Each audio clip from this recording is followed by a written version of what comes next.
Hello and welcome back to the Music Major Meltdown podcast. My name is Blake. And my name is Sam.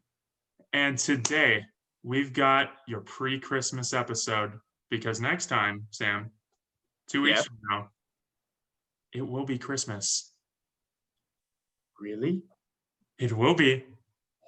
2 weeks till Christmas, everybody! Woo!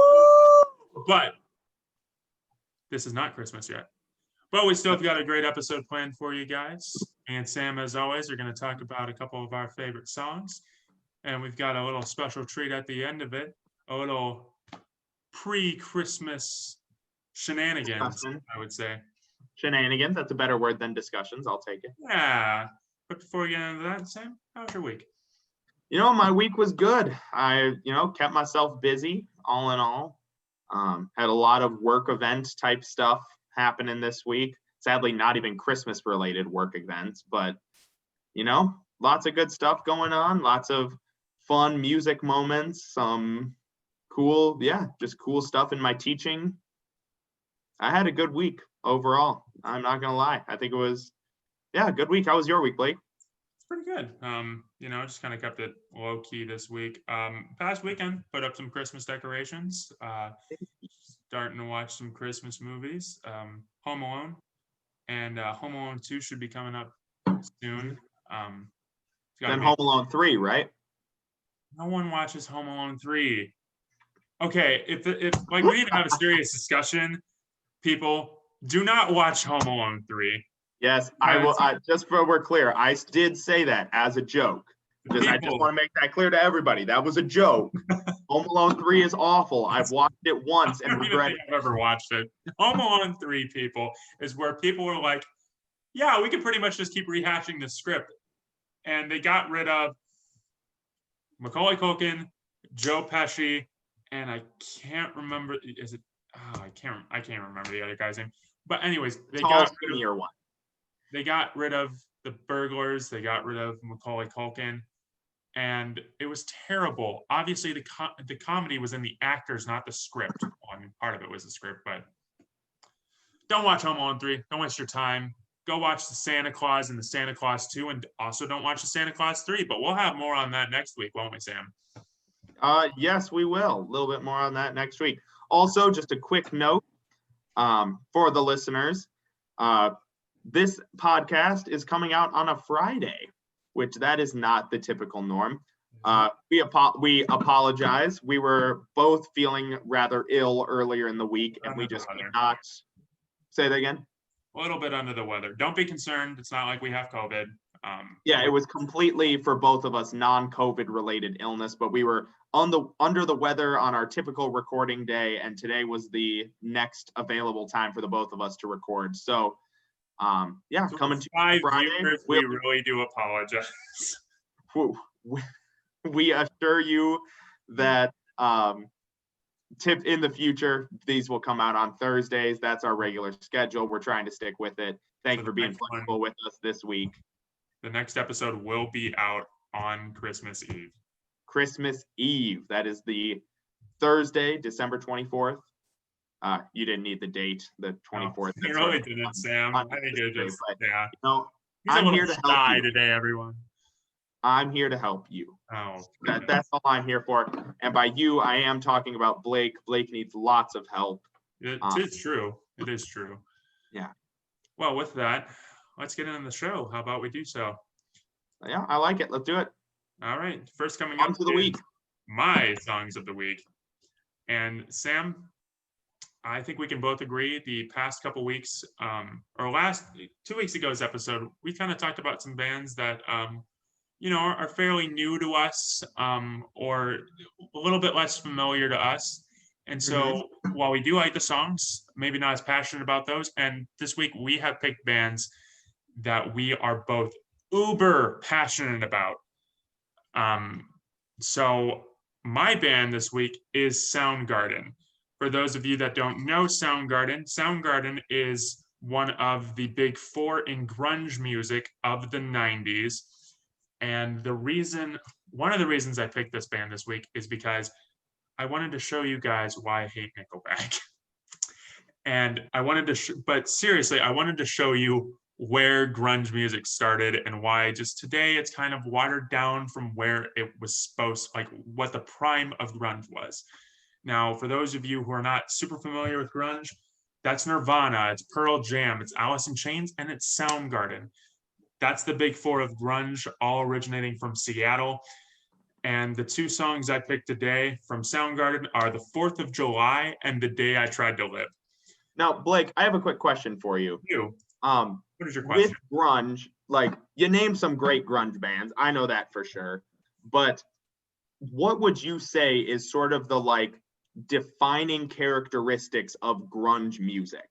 Because like I know that like when I hear it, I know what it is, but I can't think of like how to describe that like it's grunge. Like what makes it grunge?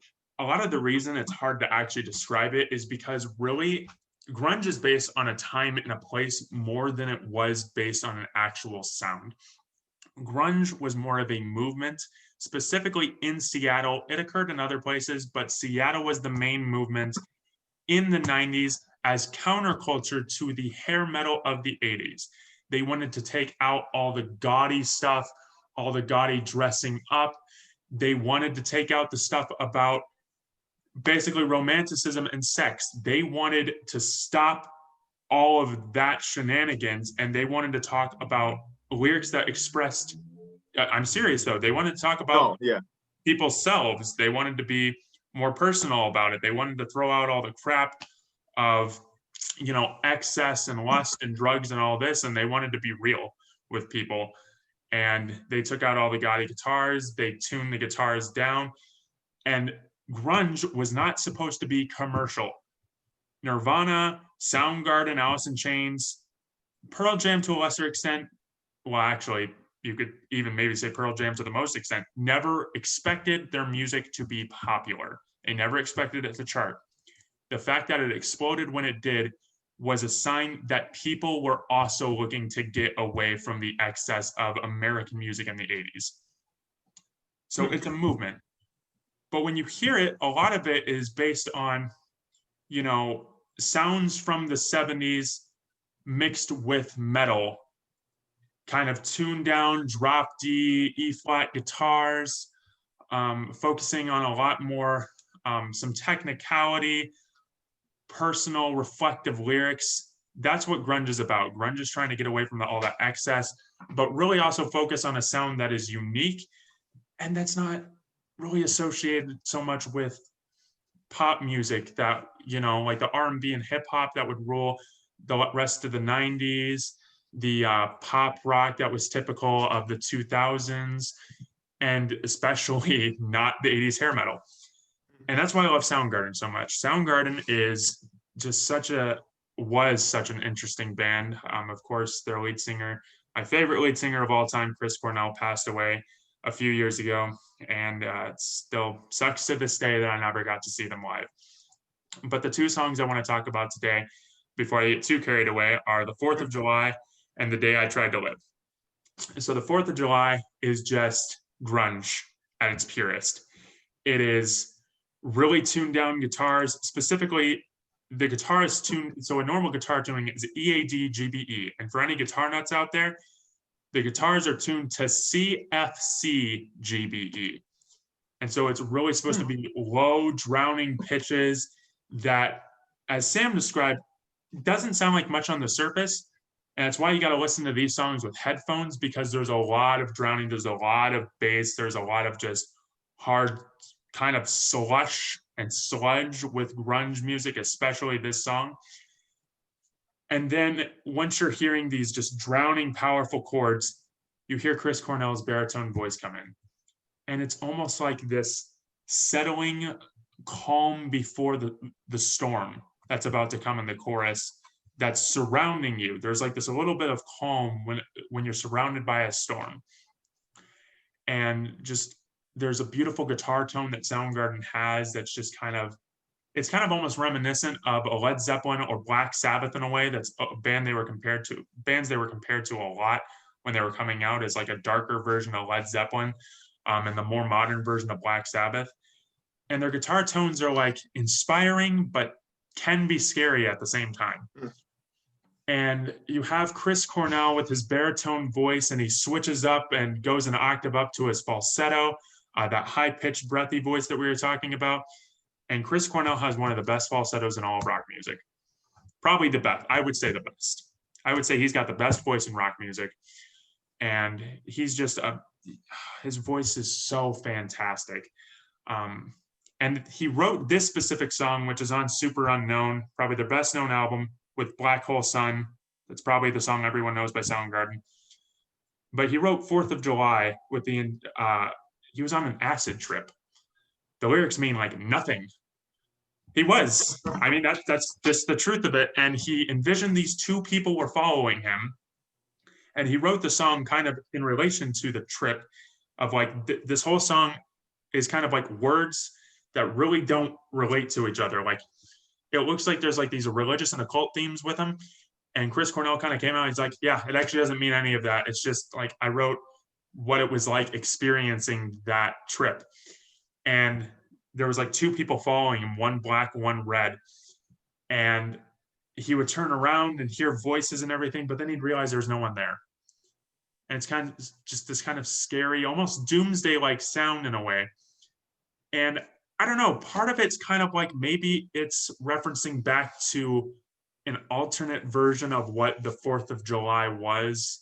Like the bombs, like rockets, red glare, bombs bursting in air, but like, you know, the less celebratory and more of the war that it was, like more of the horror in a way that it could have been.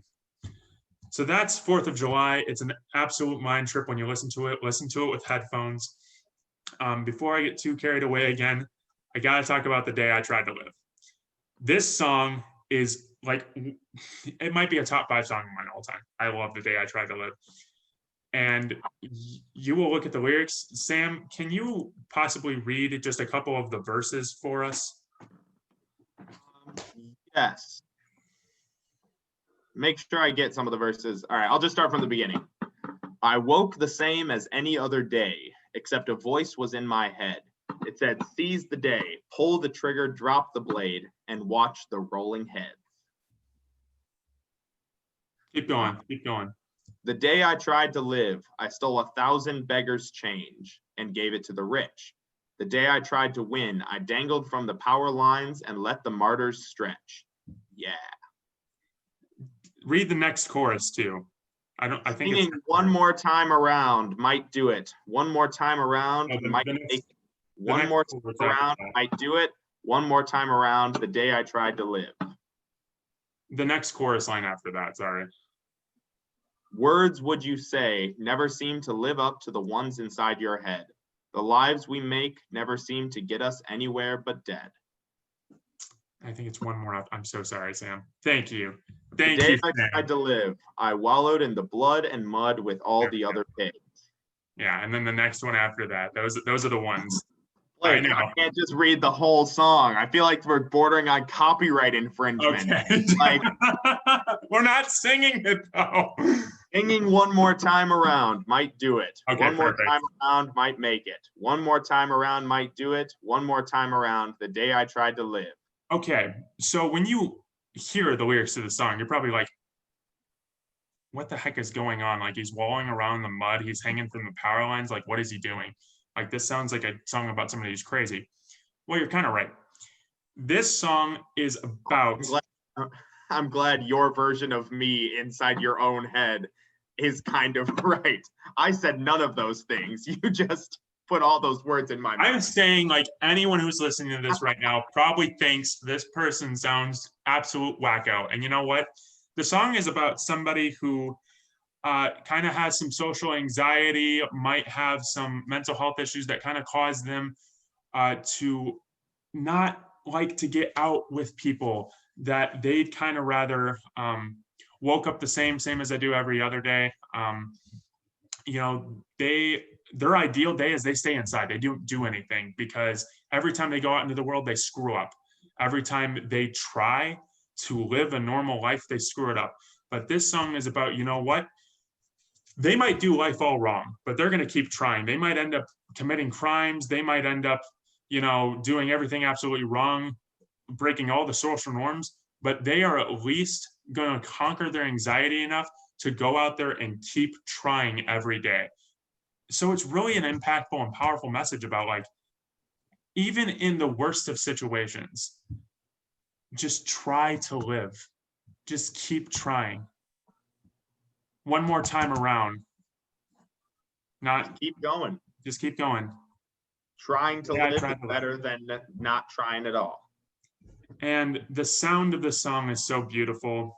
So it actually starts in 4/4, and it has, I think it's 2 counts of 4/4. So 1 and 2 and 3 and 4, and then goes into a 7/4. So 1, 2, 3, 4, 5, 6, 7, 1 and 2 and 3 and 4.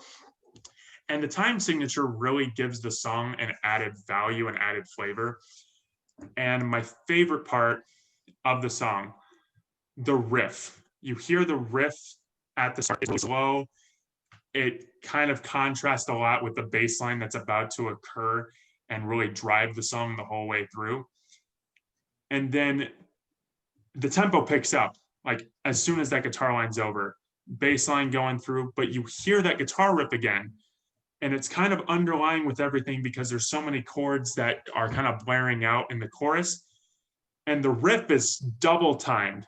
So it's so much faster than you heard it before, but it's the same riff. It's the same exact riff. It's just double time. It might even be a little out of time to how it was before. And it's just a great kind of like back shadowing in a way to hearing the original riff. Or I guess the intro is like a foreshadowing to what you're going to hear, but it's like the sped up version. It's almost like kind of the riff is there, and the new riff is like the difference of him being inside and him going out and trying to be into the world a little bit more reckless, but still the same person. And it's just this great metaphor. And did I mention that Chris Cornell's voice is awesome? Everything about it. I think maybe once or twice or like 17 times. Just listen to his voice. Also, he does really great job like double tracking his voice and creating harmonies with himself. Like all the harmonies, I think it's really interesting that he does that himself. He doesn't have other people singing with him. He'll take multiple recordings of his voice, kind of similar to what Freddie Mercury did with Queen for a lot of stuff. He will double track, triple track his voice. And the guitar, again, the tone is perfect. Kim Thayil has one of the most unique senses of guitar riffs. His solos, his riffing are just not normal. Like they're blues influenced, but there's something so odd and enriching about them. So I know I said a lot. Sam, please, what are your thoughts? Grunge has never really been my thing. I've listened to it a little bit before. There's a few times where there's few bands that I enjoy that are within the grunge realm. Like I do enjoy a bit of Nirvana here and there. Little bit of, it's not exactly grunge, but it's kind of grunge. Foo Fighters, I enjoy a bit of them as well. Just with that Nirvana connection, I have to imagine it's considered by some to be somewhat grunge. It is, but it's more alternative rock. Still. But yeah, there's got to be that influence in there somewhere. Given Dave Grohl was literally drummer for Nirvana. But I did find these songs to be very enjoyable. I say they're both definitely wins in my book. 4th of July, especially what I give even more credit to is hearing you explain them solidifies them both as a win.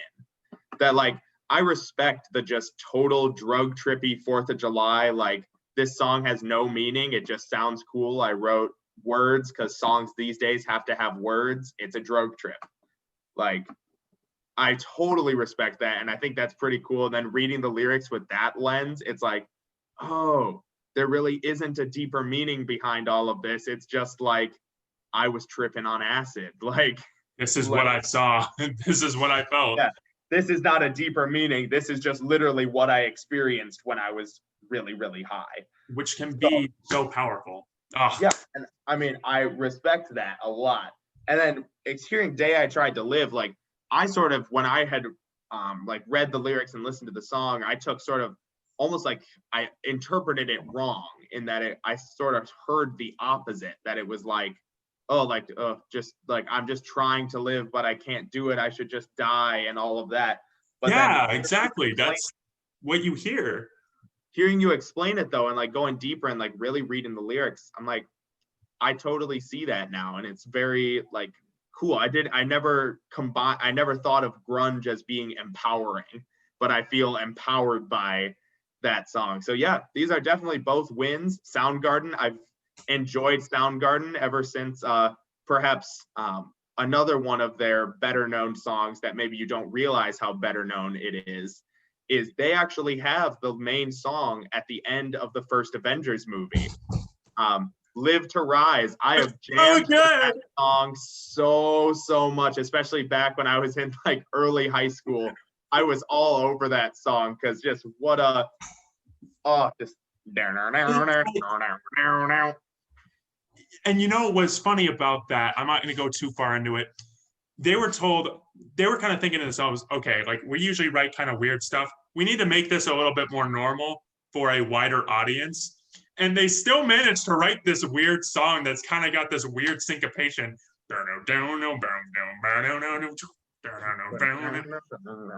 Like you can't, like you're trying to like, because then it has the boom, boom, and the way the riffs add to each other, it's like, I still can't count this in 4/4. Am I supposed to like bang my head? What?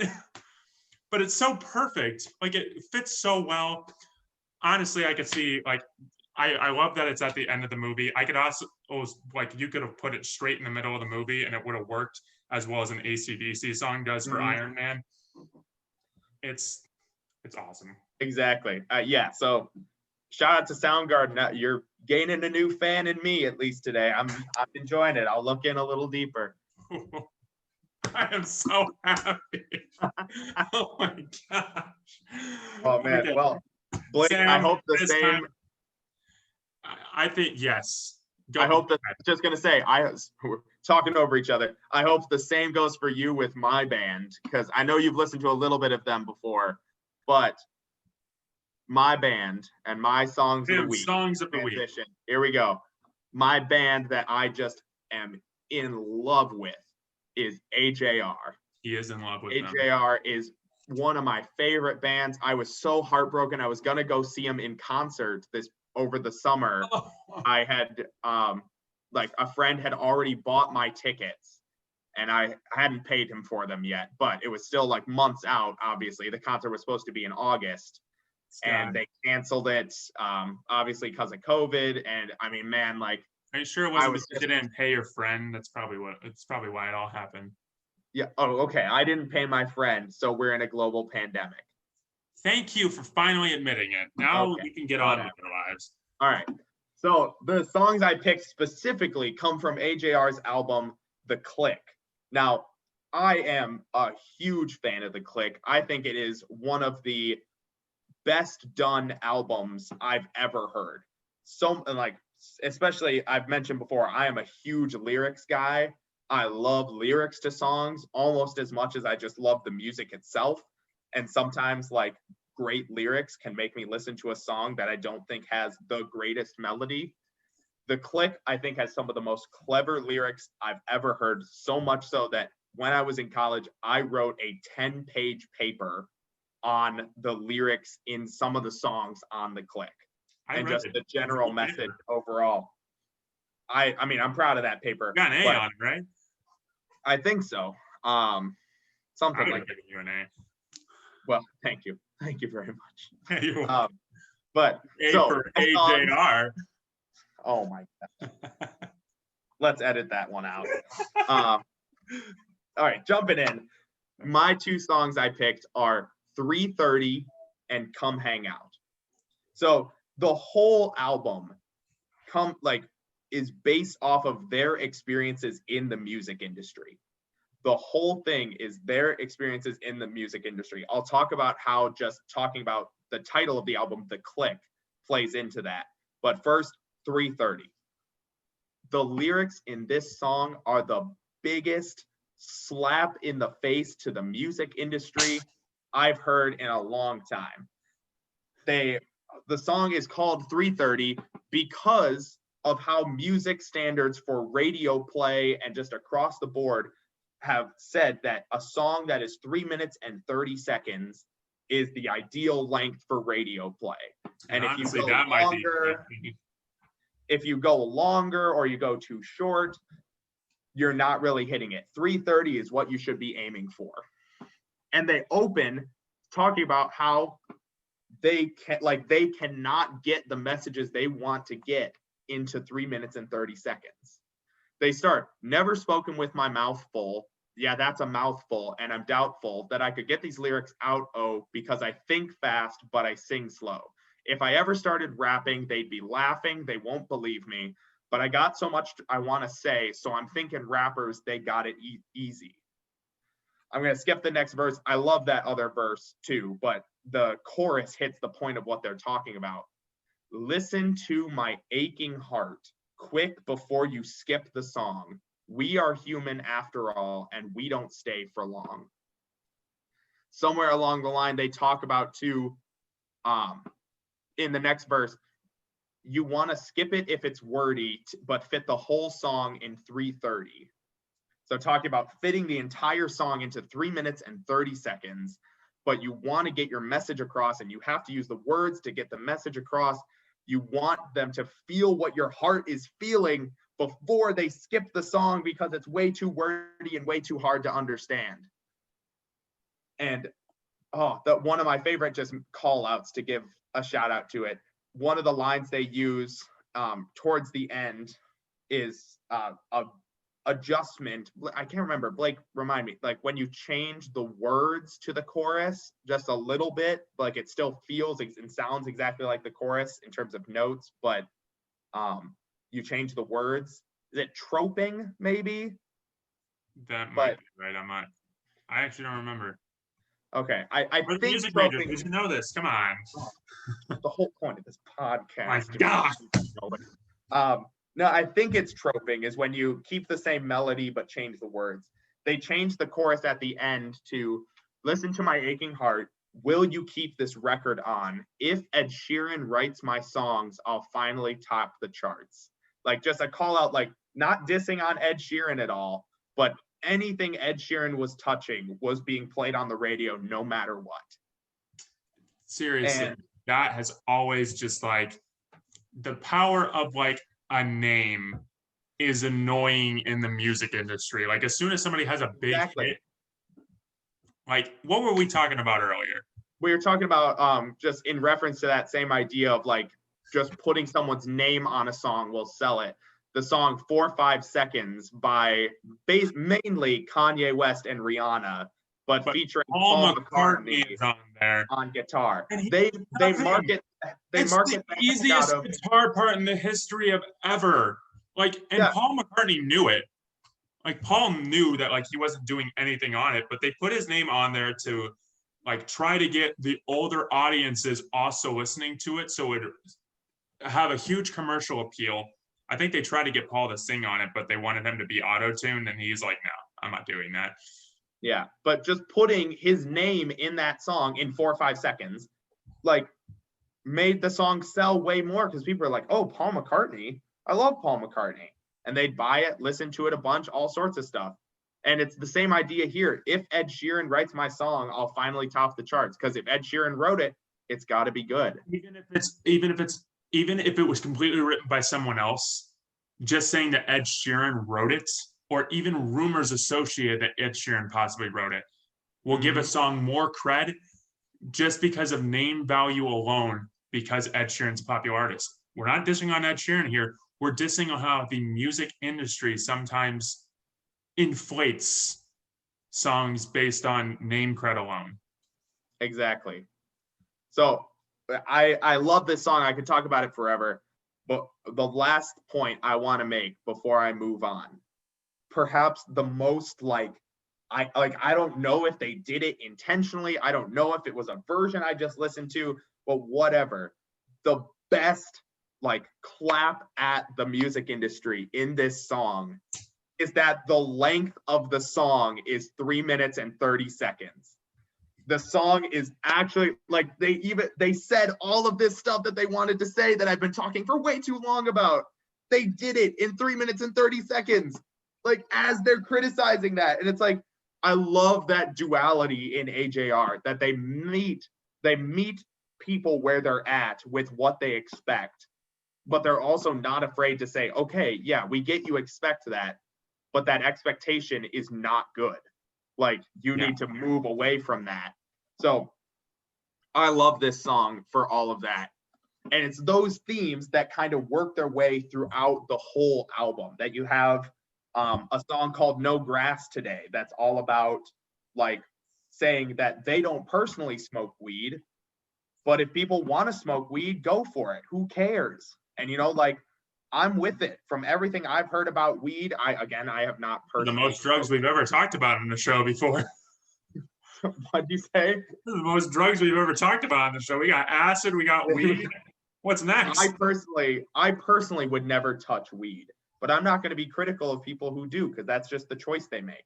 So they have a song all about that. They have a song called Turning Out that's about how their life, like, people are talking about how their lives have not turned out how they would have expected, but they come back with that and saying, it's not like this is where we're staying. Our lives have not turned out this way. We're still turning out.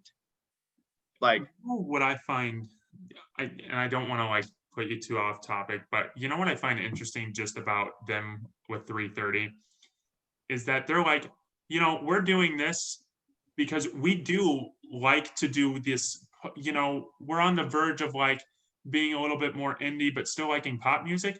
And we like doing that. But we want to point out that this shouldn't be the expectation for every single artist ever. And we're doing this because it's our interest, but we also want the ability to branch out as much as we want to. Don't hold us to this standard. Exactly. And it's that same kind of idea that you're talking about, not holding people down into their like select groups, is what I really think Come Hang Out kind of hits really well. The whole thing is like this conversation between I would say three people being kind of a loose term. You have the bandmates themselves, the lead singer on it. You have them. That's one of the people. You have their friends, the people from their life, like from their life before they really devoted themselves to their music. That's another person that you hear in the song. And then finally, you have their internal voice, which I know is kind of the same as their external voice, but they say such different things, not opposing things, but very different ideas, that I would consider it a different person. So you have them themselves, their friends, and then their internal voice. The friends, I'll start there, is just sort of this chorus, kind of high-pitched effect that they say, come hang out because you're out of your mind. You're working so dang hard. We'll censor the swear. Working so dang hard, you forgot what you like, and come hang out. Don't you leave us behind. So it's like their friends are not only trying to pull them out of the music industry, they're like angry about it. They're like, you're leaving us behind. Don't leave us behind. And then that chorus effect drops out to just be a single like bass drum, and the lead singer, his response, oh, I'll be there next time. I'll be there next time. So like giving them that lame excuse that we've heard 100 times before, calling you over like, hey, come hang out. Like, we haven't seen you in forever. And he's like, I'll be there next time. I got to work. He keeps going through all of how he's working hard. Like, he's always been more invested in the music than he has been with the people around him. And you can make a critique of that. I would say there is a critique to be made about over investing yourself in something. But for the sake of talking about just in this case, I do give him credit, though, on the other side, for being committed to the craft and constantly working at it. Talks about it all over the place. He says, yep, I'm going to miss this someday. Yep, I missed another Friday. And all my friends say, come hang out. And then the friends chorus comes back in saying the same thing. Don't you leave us behind. They talk more about like their work and how they're really trying to work, but they don't want to miss their friends. They're going to miss that someday, but they keep missing it because they keep devoting themselves to their work. The friends keep like shouting at them over and over the same chorus, like, and they change it a little bit. The "Don't you leave us behind." Then they trope it another time before they go into this totally different section I'll talk about in a second. Come hang out because you're missing a lot. You haven't gone that far. You can find a real job. And come hang out. We can save you a shot. I didn't realize that's what was in it. My God. Yeah, it's like, yeah, and then like it's at that moment that you realize like the friends really don't have their best interest in mind. Like, yeah, it sounds like they're all like, oh, you completely abandoned us. But it's what shows me right there. The friends don't care about what they want. They don't care about them, actually. They don't care that they're devoted to this music. They don't even consider it a real job. You can find a real job. Like, you haven't gone that far in this. You can still back out. You can find a real job. You don't need to waste your life with this. Come hang out. We'll save you a shot. Like, come over. And again, he responds the same way. I'll be there next time. I'll be there next time. Just brushing them off. Yeah. Then all of this, like, I haven't even talked about the sound of the song itself. It's so cool. good, too. It's so, like, electronic and, like, lots of cool harmonies and lots of just so much, like, bouncing around, cool sound effects. AJR is really known for their use of, like, sampling lots of different things. Perhaps one of their most popular songs, at least in terms of radio play, was they had the song that called "I'm Ready" that sampled SpongeBob. And I mean, I'm gonna get some flack in the comments for this. I have not really watched much of SpongeBob. I didn't grow up with it. Conversation for another podcast. But yeah, so I didn't really even realize it when I was listening to that. They have another song called "Thirsty" that samples yodeling. Like, they go all over the place. Anyway, that's unrelated. The sounds in this, they're like sampling all over the place, lots of different like shout effects and echoing and the chorus effect, like I mentioned. But then all of that is like held together by the vocals, which just is this beautiful, like, mid to high-ish range tenor line. Meaning like the higher male voice is the tenor voice, that just anchors it all together. Then all of this like noisy bassing, like lots and lots of just pounding noise suddenly drops away to just have a piano. And it switches to 6/8. It's great. Switches to 6/8 is correct. Boom, bum, bum, bum, bum, bum. And they have this theme that you've heard throughout the whole album, but this is the final moment where they make it make sense. The line just repeated over and over and over. Should I go for more clicks this year, or should I follow the click in my ear? This whole album has been about their struggle with the music they want to make versus the music they're expected to make. We have 330 talking about their problems with the music industry, which is just a great connection to this. Should I go for more clicks this year? Which is talking about like internet clicks, clicking on the video, clicking all over, being this popular artist on the internet, like tons of hits on music videos, tons of like I said, likes on Facebook, on Instagram, on Twitter, all over the place. Should I go for that, or should I follow the click in my ear? One of the things that has come up throughout this entire album that they use so much, from the very first thing you hear in the album, in the overture, which I tell you what, I could rave about that overture, but I'm going to stop myself right now. Do it. In the overture, throughout lots of different songs, and then right here, you hear these metronome clicks. If you don't know what a metronome is, it's something musicians use a lot to help keep yourself in time, where usually the first beat of the measure has a higher click, and then the rest of them have lower clicks. So da, da, da, da, da, da, da, da. So different things like that, just helping you keep in time as you practice your music. And so it says, Or should I follow the click in my ear? And from the moment he says click for click in my ear, the metronome click comes back. And I think it's a moment where sorry, they use go ahead, you go. They use the metronome click to represent the music they want to make, that they're like working on their own music. This metronome click is always going. They're always thinking of more music that just they want to make. And it's just genius. Should I go for more clicks this year? Should I do what's popular, what's gonna be easy, get played on the radio, or should we make what we actually want to make? And then they keep going with that. They come back in with Come Hang Out, like back with the chorus shouting at them, don't you leave us behind. They do the troped version again. You can find a real job. We'll save you a shot. I'll be there next time. I'll be there next time. They keep saying, I'll be there next time. I'll be there next time. I'll be there next time. And then the song closes exactly like the album opened, with more metronome clicks.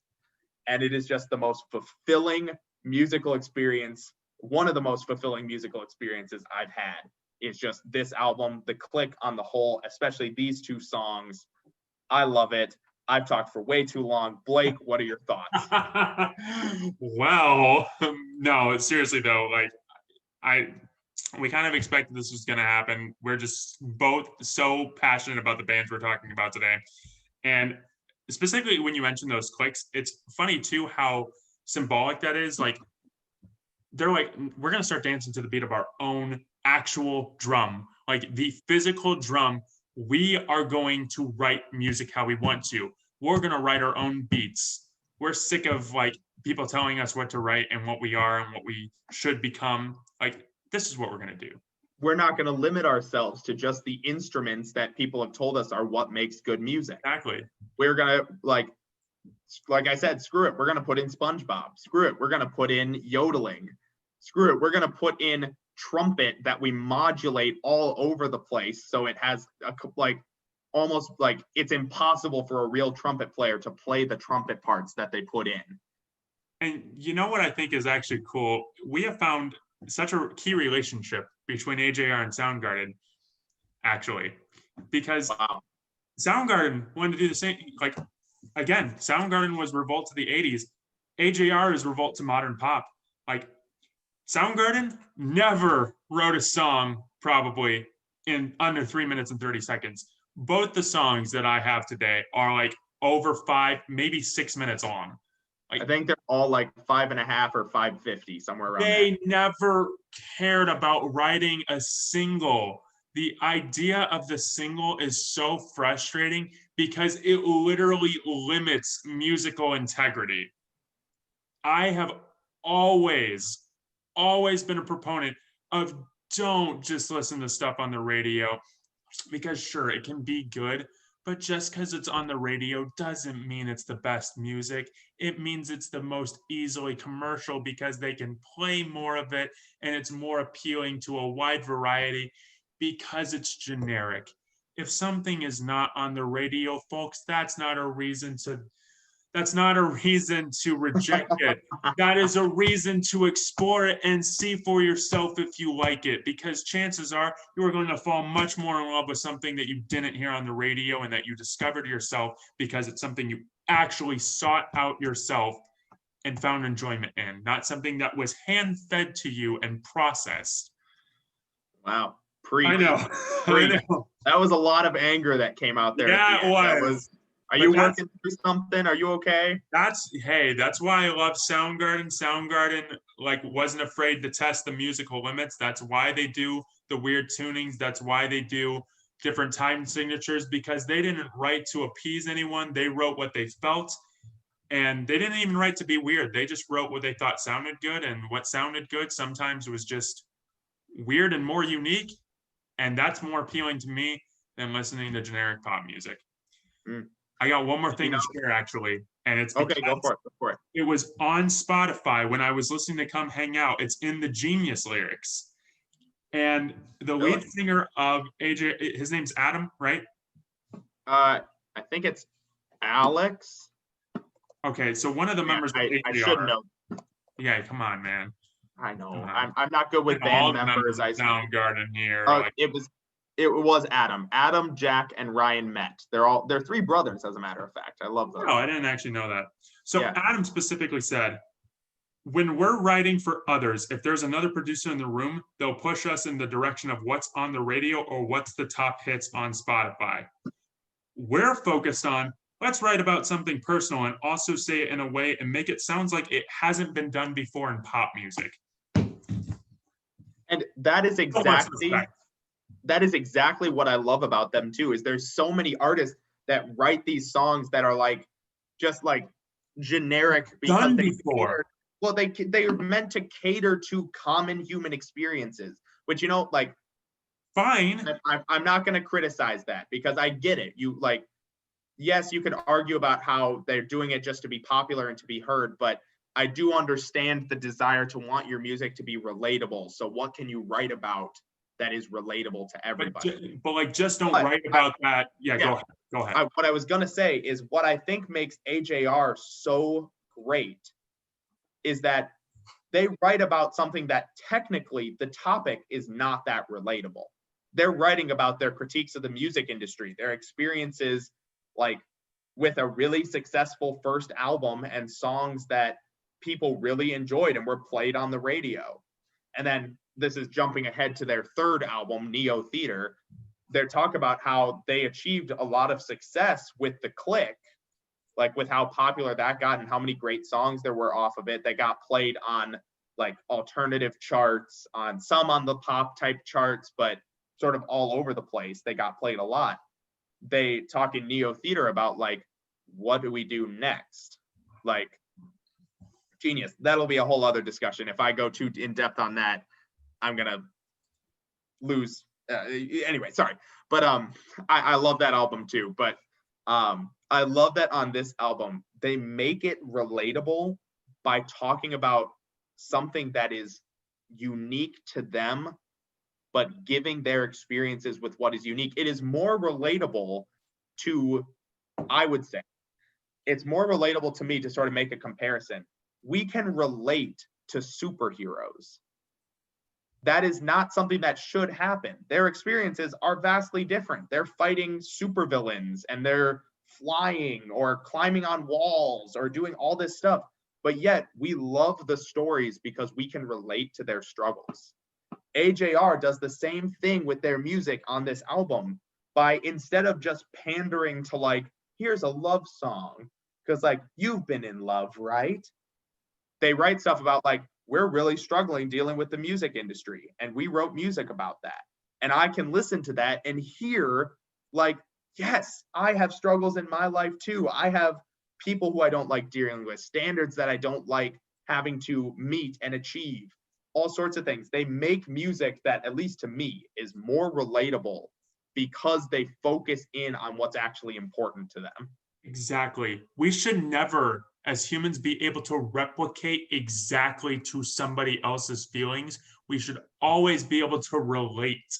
And maybe not sometimes, but for the most part, we can usually relate to aspects of somebody's story. That doesn't mean we can replicate everything. And that's what artists on the radio try to do. They're too generic so they can appeal to everyone instead of being more deep with their emotions and with their stories so people can actually have a deeper relation to them. Mm-hmm. Okay. We have gone on a big tangent here. I just want to know, how are we doing on time? I stopped keeping track. Oh, boy. We've been talking for a while on this. I think this is a good space to move on. Check out Soundgarden. Check out AJR. They are this is perhaps taking counterculture. Yeah, they're counterculture. We're just going to say they are. They're counterculture. They're great because they purposely go against what the norms in music are. Yes, if you're listening to this podcast, chances are you might enjoy those norms, but hopefully you're here looking for more, looking for what is more in music, and AJR and Soundgarden are both great places to start. Please just know the time and place for when to listen to that stuff on the radio and know when to expand. That's what we're at. Now is the time to expand. now is the time, please. Like, you owe it to yourself. Everyone owes it to themselves in their music experience. Okay, All before right. we get too Blake. carried away, we're gonna move on. Sam, Blake, there is a very special holiday coming up. there is a very We've special talked holiday. about it. 2 weeks from today, that holiday is Christmas. The 25th, Christmas time is here. We are celebrating. We love it. And with Christmas, of course, always comes Christmas music. Oh yeah. Now, I am a huge, huge, huge, huge fan of Christmas music. Blake, what about you? See, here's the thing. I can be a huge fan of Christmas music, but today we're going to spend the time not being such huge. This is our pre-Christmas. I think Sam and I can kind of agree. This is our podcast on the attack of the music industry. And you know what? There's nobody that can capitalize, no time and place you can capitalize on the music industry more than Christmas time. And so, do I love Christmas music? To an extent, yes. But today we're going to talk about why Christmas music can get absolutely ruined because of artists that oversaturate the market. So, Sam. And that is really the key, I think, with Christmas music. That in general, Christmas music is pretty good. Like, you can find your artists that you like who have made some sort of Christmas song, and you can enjoy it. So we're not here to criticize Christmas, like, specific songs or specific, like, to an extent, not really to criticize specific artists in Christmas music. We are here to use the artist as an example as of how the market of Christmas music has been oversaturated. Yes, and there are some artists in particular that do kind of oversaturate it themselves. And what we say when we're saying oversaturate is just the so much of it that, sure, pop artists generally haven't done it too much. There are some exceptions. Justin Bieber has a holiday album that he put out like many, many years ago now. Gosh, must have been like 8 or 9 years ago. I remember being in 8th grade and listening to one of his Christmas songs. I forget which one it was, but it kind of slapped. It was pretty good. I'm not gonna lie. But like, there are some pop artists that do it, but especially when you leave the realm of pop, there are some artists that their entire, like, either they have been waning in their career, so they put out a Christmas album as a last-ditch effort to make a bit more money before they move on. And there's some artists that we'll talk about, one in particular, that have made their entire career around their holiday music. Now, there's some from the past that we could go into, but I think the easiest example right now, Pentatonics. Now, I'm a huge Pentatonics fan. Their pop covers, I think, are actually quite great. They have some original songs that I also think are great. They are coming out with a new song or new album of original music, which I'm excited for. I'll at least give it a listen. But here's the deal with Pentatonics. From 2014 to 2019, they had the best-selling holiday album all of those years. And the extra point to make with that is that each of those years with the best-selling album, with the exception of 2019, actually, so not all of those years, but 2014 through 2018, their best-selling holiday album had new Christmas music on it from them. They had, I believe, from 2014 to 2019, it would have started with That's Christmas to Me, which is still, I think, their most popular one, which, again, not criticizing the music itself. The music works and I think is quite good. That's the one with Mary Did You Know? I think they have a Silent Night on there. They have some more upbeat ones. I think that's the one with Winter Wonderland featuring Tori Kelly. Great music on it. The next year, best-selling holiday album was That's Christmas to Me Deluxe Edition, which was the same thing, but with just a couple extra songs added. Then you move into 2016. Best-selling holiday album was A Pentatonics Christmas, which, again, I enjoyed. Their iconic cover of Hallelujah, fantastic. 2017, that a Christmas Pentatonix song. It's not even Christmas. a Christmas song. Well, yes, but It's not a we Christmas can song. criticize that later. Yeah. But then 2017 was a Pentatonix Christmas Deluxe, which again was the same thing, but a couple more songs. 2018 was their album That's Christmas to Me, which had, again, all new songs, perhaps, and had, lots of new songs. Perhaps the worst offender, though, was 2019, because the best-selling holiday album of 2019 was the album Best of Pentatonix Christmas, which had 25 songs on it. They have released so much Christmas music over the course of 5 or 6 years that they can have a best of album 25 songs long. Most bands' greatest hits albums don't have 25 songs, and they were able to make a greatest hits of Christmas. Exactly. Literally not even their greatest hits, just in general. Pentatonix Christmas. You know what the worst part about all of that, Sam, is? What is I it? guarantee maybe just a couple of them were original songs, but otherwise every single song was a cover of a past Christmas classic. You don't even have to put that much effort in. Here's what I'm gonna do. I'm to help illustrate this point. I'm gonna look up the Christmas. Oh, I'll just look up all their albums. Hang on. There's like such tiny bit of original. Like, yes, I understand Pentatonix is talented. Okay, you know, they write their harmonies. They have to get those parts figured out. They're a very good group of singers. Obviously, we know they can sing live because they've been, you know, on whatever it was. Were they on?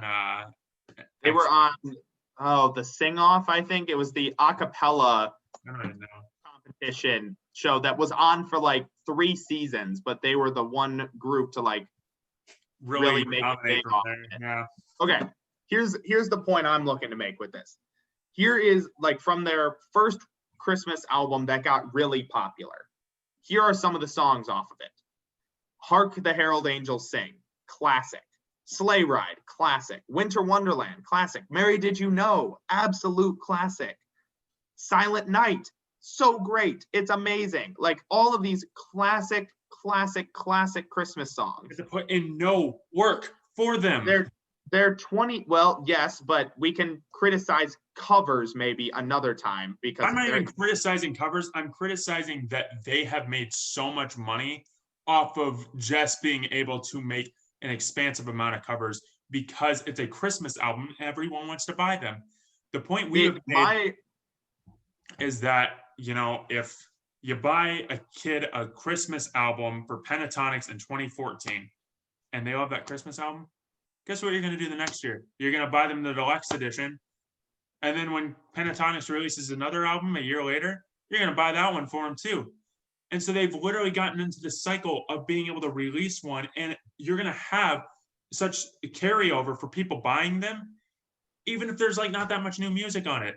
And it's frustrating, especially when I know there's talent within that group that they could do more. They could actually, you know, use artistry and write new music. And I know they're not all about writing new music all the time. Like, I know that's not necessarily their best strength, but it's in their arsenal.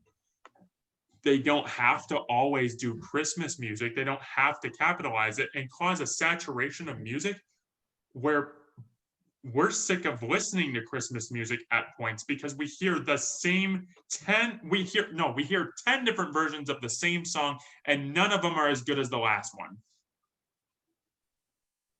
It's true. I mean, Pentatonix has come out ahead in terms of Christmas music because, yeah, when you listen to like Dolly Parton releasing a Christmas album this year, like, sure, she's gonna do those songs justice. She's not gonna do them poorly, but are they going to be like as good as any other version? They're gonna be as good as Bing Crosby? Heck no. They ain't gonna be as good as Bing Crosby. Bing I'm not Crosby even. is amazing. Well, yes, Bing Crosby has an amazing voice, and there are like those certain icons of early Christmas music. My point more so is that They're not going to be Dolly. Christmas, They're not going to be like classic Dolly. They're not well, going to be as good as stuff that but she wrote for herself, well, especially yeah, because I mean, older. yes, there's that too. But the bigger point that I'm trying to make is that listening to Dolly Parton sing, it's beginning to look a lot like Christmas. Or Holly Dolly Christmas is the name of the album. Listening to her sing Holly Jolly Christmas is not going to be better than listening to The original. like an original version, or Justin Bieber singing it, or any of these other artists singing the song. Like Pentatonics has only gotten as popular as they have with Christmas because we were oversaturated to begin with like country-based Christmas albums or slightly more pop-based Christmas albums. True. Like we'll give them or that. like classic rock-ish Christmas albums. They're popular because they brought a new genre to Christmas in a cappella. Hey, Sam. And that really illustrates how much of an oversaturation with Christmas music there is, that a cappella music was the only thing left to make new, interesting Christmas music. Because now we have even the super popular instrumental Christmas music with Mannheim Steamroller and whatever the other one is. Trans-Siberian Orchestra. Yeah. Both of those like capitalize the instrumental market, and even those like they're great to go see those shows, still capitalize the market. But you know what I gotta say, Sam? You know what 2 bands have never released a Christmas album? AJR and Soundgarden. Heck yeah. But you know what? Okay, fun fact. You know what I just learned today listening to another podcast? Please tell me AJR didn't do it. No, you know who has 4 Christmas albums? Who? Sufjan Stevens. No! Why? It's a podcast I listen to. Sufjan Stevens has 4 Christmas albums that they released 4 years, or he released 4 years in a row. Dang it. Honestly, though, maybe that's a market in indie music, because I've heard Christmas albums where Eric Clapton released a Christmas tribute to Avicii. Eric Clapton released a tribute to Avicii. Eric Clapton wrote a Jingle Bells EDM that sounded nothing like Jingle Bells for the most part, and it's actually very good. So there's points where you can adapt songs where they actually do sound original and fresh. I still have issues with it being in the saturation of the market, though. I think we can both agree that. Okay, I perhaps misspoke slightly. Sufjan Stevens at this point, basically, at least how you can buy it, it's technically 1 Christmas album. It's 5 discs, each disc having somewhere between 7 and 11 songs. And do they all look like new or like all covers? Yeah, first album, just to list them in order: Silent Night, O Come, O Come Emmanuel, We're Going to the Country, that's a new one, he wrote that one. Lo, How a Rose Ere Blooming, It's Christmas, Let's Be Glad, original by him. Okay. Holy, Holy, Holy, Holy, etc., which I think I just kind of want to listen to that now, and ends with Amazing Grace. So he's going a lot more like the really traditional ones, it sounds like. Yeah, and the funny thing is each volume of this has just a really corny name. Volume 1 is called Noel. Volume 2 is called Hark with an exclamation point. Volume 3 is Ding! Exclamation point. Dung! Exclamation point. Remember, Volume 4 is Joy. Volume 5 is Peace. Remember, he's the same man who titled his album "Come On, Feel the Illinois." Okay, so it's within. But I think we've gone all over the place with this. We both enjoy Christmas music, but the market has constantly been oversaturated with Christmas because artists know that if they make a Christmas album, it will sell. It is one of the few constants in the music industry that you would have to make a really, really awful Christmas album for people to like hear about it and not buy it. But they would still listen to it and it would still make that person money. Exactly. So we love Christmas music. We enjoy it just as much as anybody else, but the market for Christmas is so saturated with Christmas music that it's just too much. Like, we're And not now saying we you need have- to make other holidays worth of music, or you need to not listen to Christmas music, because if you like it, enjoy it. Find artists you like, listen to their Christmas music. Yeah. But like, please, artists, stop doing it as an obligatory album that you have to release. You don't. If you don't. value your musicianship and you're just doing it for commercial value, stop and think before you do that, before you become Dolly Parton selling her album exclusively at Cracker Barrel and a Cracker Barrel near you. not a sponsor. Not a sponsor. Not recommended to buy it. If we keep letting ourselves go, we will keep ranting. So We will. I think it is fair to say that we have said this in light of that next week we are going to be highlighting the best of the best Christmas songs of all time. Yes. I am super excited for next week. The Music Major Meltdown Christmas special. To give you a taste, next week we're changing up the formula. It's gonna be packed. We're not going to have our probably songs of the week. We'll probably be very quick with that, and it's going to be a huge Christmas bonanza. If you like Christmas music, you are going to want to watch us on Christmas Eve or Christmas Day, whenever you get to it. But Sam, come enjoy, celebrate the Christmas season with us. Music Major Meltdown Christmas special coming to you on December 24th, our regular Thursday time, December 24th. That being said, I have been Sam. And I have been a very, very frustrated Blake. Thank you for joining us. Enjoy the rest of your day. Whenever you're listening to it, keep enjoying. We hope to see you next time. Have a good day, everyone. Merry Christmas. Happy holidays. We'll see you on Christmas Eve.